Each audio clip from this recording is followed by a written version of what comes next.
The moment I saw the wreckage in my field, I knew exactly who was responsible.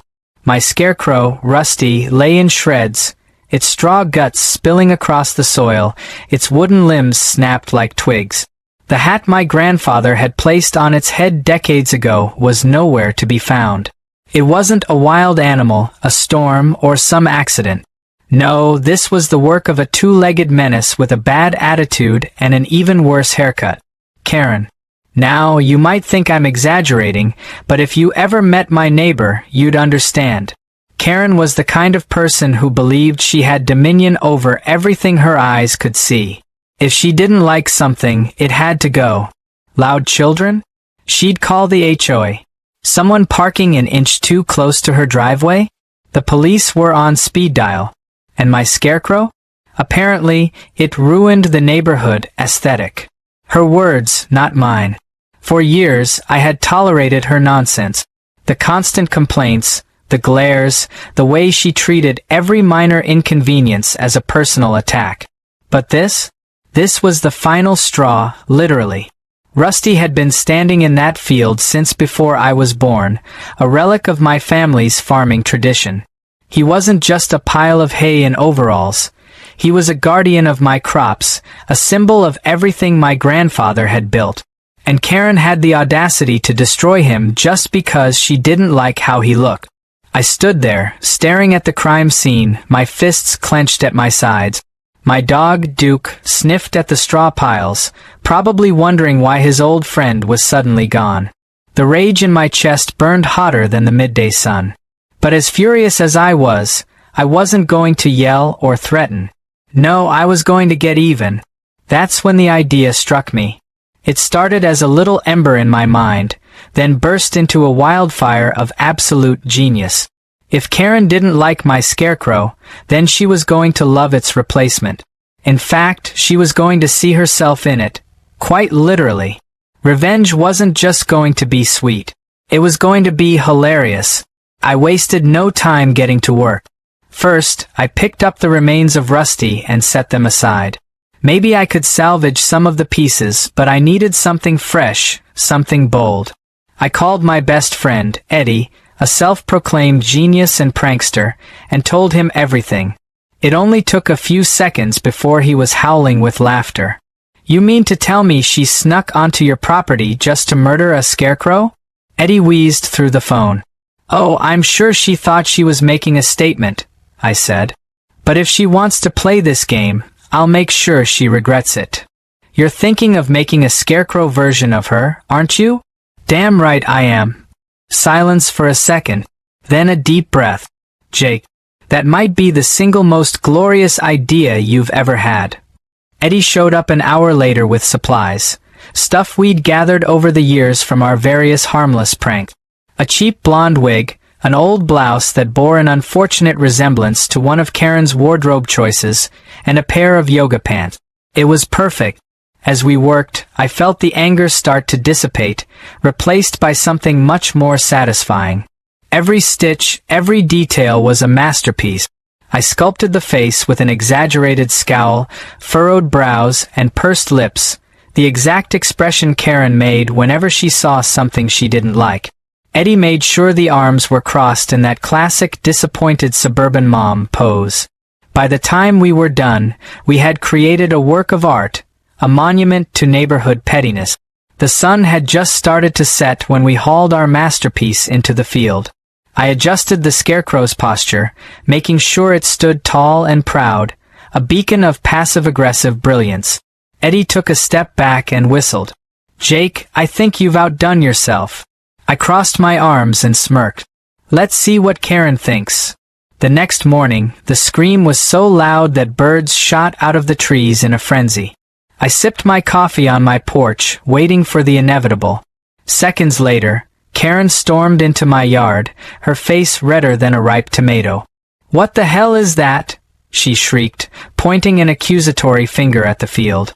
I followed her gaze, feigning confusion. "Oh, you mean my new scarecrow? Had to replace Rusty after some unfortunate vandalism. That's not a scarecrow. That's, she flailed her arms in disbelief. That is me. I took a long, slow sip of my coffee before answering. I guess there's a resemblance. Weird how that happened. Karen sputtered, her face contorting through several shades of outrage. You take that thing down right now. I shrugged. Can't do that. Scarecrows are important for keeping crows away. You wouldn't want my crops to suffer, would you? Her jaw clenched so tight I thought she might break her own teeth. I'll call the HOA. You go right ahead, I said cheerfully. It's on my property, and there's no rule against realistic scarecrows. Her eye twitched. Then I'll call the police. For what? Having an exceptionally well-dressed scarecrow. Karen turned on her heel and stomped away, muttering something about lawyers and revenge. As she disappeared into her house, Eddie clapped a hand on my shoulder. That was the most satisfying thing I've ever witnessed, he said. You think she'll try to destroy this one, too? Oh, I'm counting on it, I said with a grin. And when she does, I've got something even better planned. Karen thought this was over. But I knew better. The war had just begun. Karen didn't take defeat lightly. The moment she stormed back into her house, I knew this wasn't over. She was the kind of person who thrived on control, who needed to have the last word, and my scarecrow had thrown her world into chaos. I almost felt sorry for her. Almost. By the time the afternoon rolled around, I noticed her peeking through her blinds, watching the scarecrow with the intensity of a hawk stalking its prey. Every time she stepped outside to check her mail or water the plants she never actually took care of, her eyes darted toward the field, her face twisting in frustration. I could see her brain working overtime, trying to figure out her next move. Eddie stopped by later that day, bringing a six-pack and an eagerness to see what would happen next. We sat on the porch, casually sipping our beers while keeping an eye on Karen's house. The sun was just beginning to set when she finally snapped. Karen marched across the yard like she was going into battle, her mouth set in a determined line. She didn't even bother knocking this time. Instead, she planted herself in front of me, hands on her hips, and glared down like she was about to deliver a court summons. "This is harassment," she announced, her voice dripping with righteous indignation. I took another sip of my beer and raised an eyebrow. "A scarecrow is harassment? That's a new one." "Don't play dumb, Jake," she snapped. "You know exactly what you're doing. You made that thing look like me just to humiliate me." Eddie let out a low whistle and muttered, "Gotta say, if the shoe fits." Karen ignored him, her gaze locked on me like a laser. "I demand you take it down. Immediately." I leaned back in my chair, stretching out my legs. "Can't do that, Karen. It's a free country, and I need a scarecrow. After all, the last one mysteriously got destroyed." Her face twitched. She knew I knew. "I'll report you to the Homeowners Association," she threatened. "Go for it," I said with a shrug. "Last I checked, the HOA doesn't have any rules about how a scarecrow should look. Unless you'd like to propose a new amendment? No scarecrows that resemble local residents? I'm sure that'll pass with flying colors." Her nostrils flared. "Then I'll call the police." I smirked. "Let me know what they say when you tell them you're offended by a farm decoration." For a moment, she just stood there, fists clenched at her sides, vibrating with rage. Then, without another word, she spun around and marched back home, slamming her door so hard it rattled the windows. Eddie turned to me, shaking his head. "Man, you really know how to push her buttons." I grinned. "She started this. I'm just making sure she regrets it." Karen didn't waste any time trying to get back at me. The next morning, I woke up to find a letter taped to my mailbox, an official-looking document with the HOA's letterhead. Apparently, someone had filed a formal complaint about unauthorized and disruptive decor on my property. I laughed so hard I nearly choked on my coffee. Disruptive decor? A scarecrow? This was peak Karen. Not wanting to give her the satisfaction, I called the HOA myself. The conversation went exactly as I expected. The woman on the phone sounded exhausted, like she had already dealt with Karen one too many times. When I explained the situation, she let out a deep sigh. Mr. Miller, unless your Scarecrow is violating an actual rule, which it is not, there's nothing we can do. We've already told Mrs. Harper. She called already? I interrupted, barely able to contain my amusement. Twice, the woman groaned. She's very persistent. I'll bet, I said. So I can keep my Scarecrow? As long as it's not breaking any codes. I thanked her and hung up, grinning from ear to ear. The fact that Karen had already lost this battle didn't mean she would give up. No, she was far too stubborn for that. She would escalate, and I had a feeling it was going to be spectacular. That night, I set up a camera near the Scarecrow. I had a hunch Karen might try something stupid, and I wanted to be ready for it. Sure enough, around midnight, I caught movement in the distance. Through the dim glow of the moon, I saw her sneaking onto my property, a pair of gardening shears clutched in her hand. I had to bite my tongue to keep from laughing. She really was predictable. The moment she got close enough, the motion-activated floodlights kicked on, bathing the field in a blinding white glow. Karen froze, eyes wide like a deer caught in headlights. Then, before she could react, the hidden sprinklers Eddie and I had set up earlier erupted, spraying her with ice-cold water. She let out a high-pitched shriek, stumbling backward as the sprinklers drenched her from head to toe. Her expensive yoga pants clung to her legs, and her carefully styled hair turned into a wet, frizzy mess. I stepped onto the porch, arms crossed. Well, well, well, I called out. Out for a midnight stroll, Karen? She whirled around, her face a mix of shock and fury. Turn these off, she screeched, flailing her arms against the water. I took my time considering it, rubbing my chin. You know, these sprinklers are automatic. Real high-tech. Can't just turn them off whenever I want. That's a lie, she spat, wiping water from her eyes. I pretended to think. All right, you caught me. I could turn them off, but then again, I did just catch someone trespassing on my property. Maybe I should call the police instead? Her expression shifted from anger to panic in an instant. You wouldn't, she said, her voice wavering. Oh, I absolutely would, I said, pulling out my phone. And you know what? I think they'd be real interested in the security footage I got, too. For the first time ever, Karen looked genuinely speechless. She was trapped, and she knew it. Finally, with one last glare, she turned on her heel and stomped back to her house, dripping water with every step. Eddie, who had been watching the whole thing from behind the door, burst out laughing. I swear, man, this is the best thing that's ever happened to me, he gasped between fits of laughter.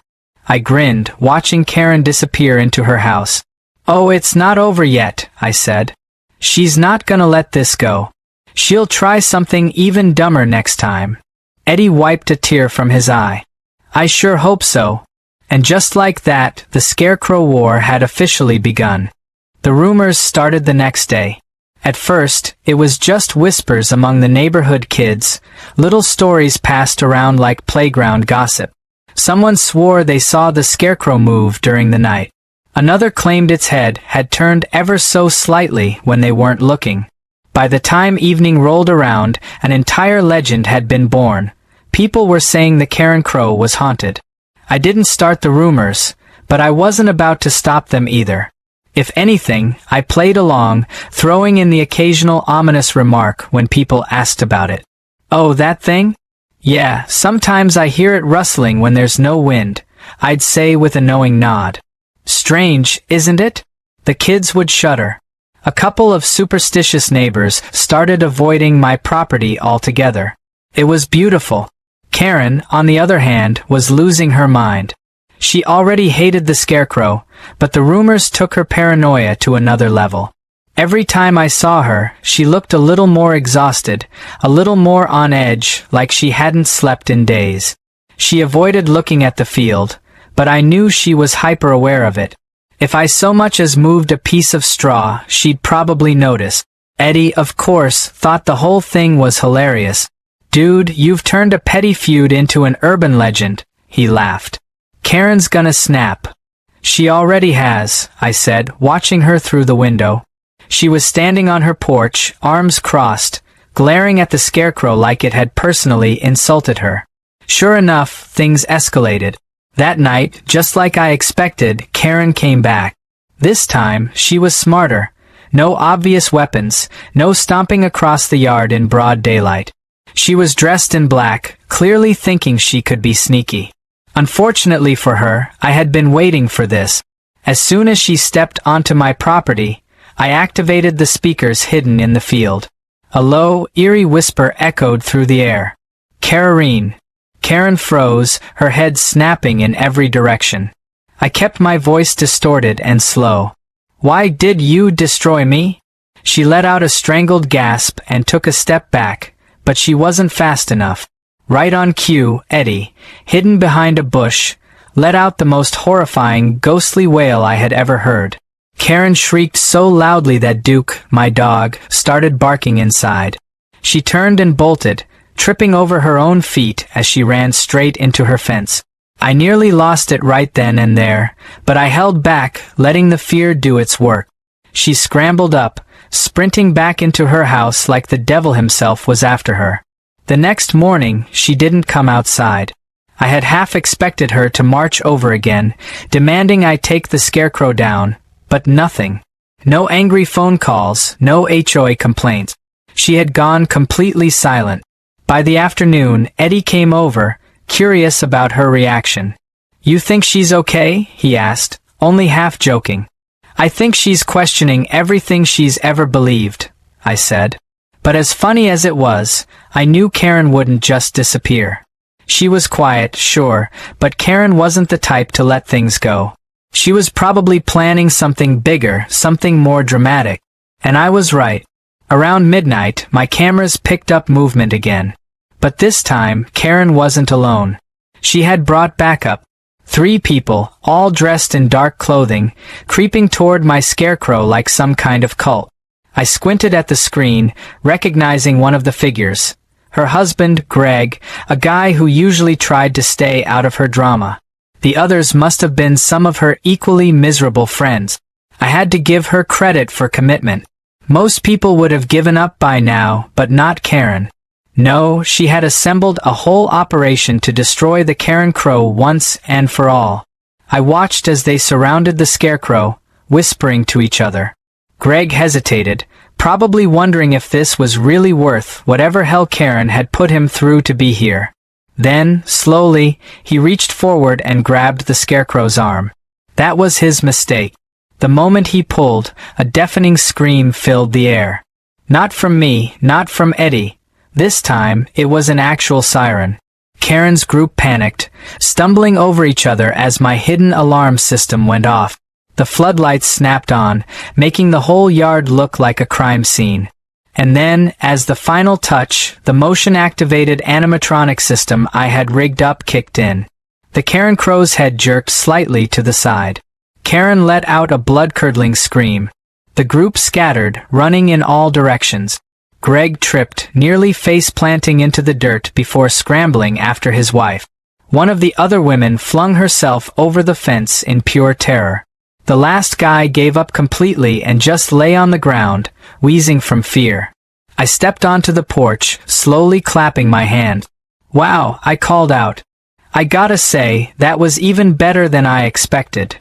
Karen whirled around, her face a mess of horror and fury. "You set us up." I raised an eyebrow. "You trespassed onto my property." Again. "This isn't over," she screamed, backing away. "I'll get you for this." "Sure, Karen," I said. "Let me know how that works out for you." She stormed off, dragging Greg behind her. The others followed, defeated and humiliated. By the next morning, half the neighborhood knew what had happened. The video from my security cameras mysteriously found its way onto social media, spreading like wildfire. Karen's reputation took a nosedive. Suddenly, people weren't scared of her anymore. The HOA stopped taking her calls. The police refused to entertain her endless complaint. Even her friends started avoiding her. She had finally lost. A few weeks later, I noticed the for sale sign in front of her house. It seemed Karen had decided that moving away was better than dealing with the embarrassment of her failure. I couldn't say I was surprised. The day she left, I stood on my porch, watching as the moving truck pulled out of the driveway. She didn't look at me. She didn't wave. She just drove off, leaving behind the wreckage of her own making. Eddie joined me, hands in his pockets. "Think the new neighbors will be as fun?" I smirked, glancing at the field. The Scarecrow still stood tall, a silent reminder of the greatest neighborhood battle ever fought. "If they are," I said, "I've got plenty of ideas."